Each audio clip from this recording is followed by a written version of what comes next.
All right, welcome back one last time. Nicole, I don't know if you heard John Gordon earlier say that he's really keeping his eye on Tuesday regarding the weather. I don't want to get too ahead of ourselves, but I know you've been tracking that all morning as well.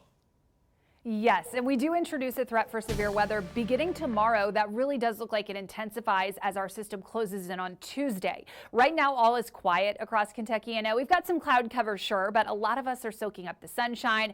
I'm watching this little cluster of showers off towards the west that could move in by about lunchtime, bringing some spotty areas of rainfall. But the main storm system we'll be watching as it encroaches upon our area earlier this upcoming week is this cold front off towards the west. Now, this has been producing multiple rounds of rainfall across portions of the southeast, and as it gets closer to us, it's going to shift that threat for not only storms but severe weather our way as we go into Monday and Tuesday. So it's a quiet Sunday, but we will have to return to tracking showers and storms as we move into this upcoming week. Rain chances go up to about 50% on Monday, with more widespread rainfall anticipated with scattered showers and storms on Tuesday. For tomorrow, that severe weather threat stays closer to the actual front. So we've got a level 2 to level 3 risk that extends from Texas into Oklahoma, as well as portions of Kansas and Missouri, and then does move into our area with a level 1 threat. The timing of these storms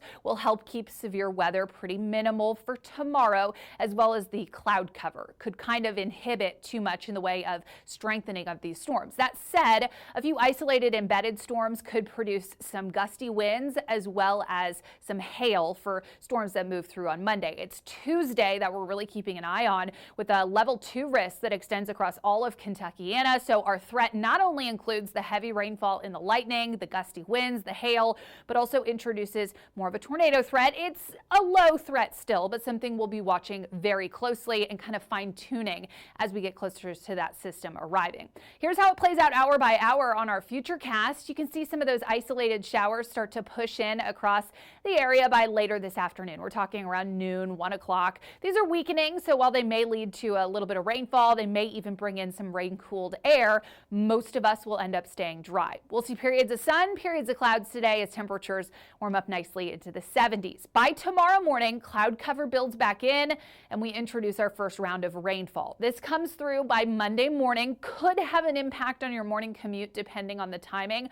Notice, though, these storms pretty intense as they move into our area, but they'll start to fall apart as they spread across Kentuckiana because of the timing and the cloud cover. So while we do have that low-end threat for severe weather, overall risk on Monday remains pretty low. That first round of rainfall clears out. Second half of the day on Monday looks mostly dry with the exception of a couple pop-up showers. Then on Tuesday, scattered activity moves back in. This will be more widespread rainfall, so not a complete washout. You'll be able to find dry time, but if you have outdoor plans, especially, you will want to stay weather aware on Tuesday, especially into the afternoon and evening, with these areas of heavier rainfall and potentially stronger storms that move in. Rainfall totals up to 2 or 3 inches will be possible. Today, conditions look quiet and nice. High temperatures will climb up into the 70s. We are tracking those storms into Monday and Tuesday. We'll keep a low-end rain chance into the middle of the week as well. Temperatures are falling, so highs drop into the 60s by Wednesday and Thursday. Stick around. We'll be right back.